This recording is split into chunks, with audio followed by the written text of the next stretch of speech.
You've just had your gas safe registered engineer around to your home to do your annual boiler service, as you should have done. He could have highlighted a couple of things, so that might be that your boiler's old, it might be some of the parts are not available, or it could even be that due to wear and tear, the actual condition of your boiler isn't that great anymore, and that best advice would actually be to think about replacing your boiler. Now obviously circumstances might be that your boiler's actually unsafe, it's capped off, it's in the winter, it just needs to be done as and when. And a few people do take this attitude that it will be done when it needs doing. However, the best time that we recommend to get it done is actually during the spring, summer months when it's a little bit warmer, because the likelihood is that when we replace the boiler, you're going to be without your heating and hot water for at least a day, if not a couple of days, depending on the size of the job. Winter is a very, very busy time for us heating engineers. A lot of people's boilers are breaking down during this time, so time is very precious to us, especially when it comes to fitting boilers that aren't necessarily urgent. So if you decide to have your boiler done during the winter months, especially when it's cold,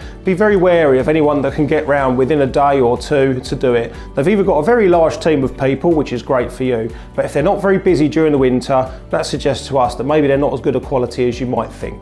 So even though it's winter, if you've had your service check and that advice is to replace your boiler, we can still come around now, we can give you a price, and we can even foreplan your work during the spring, summer months, so that you know it's going to be done and you're going to be okay for the following winter.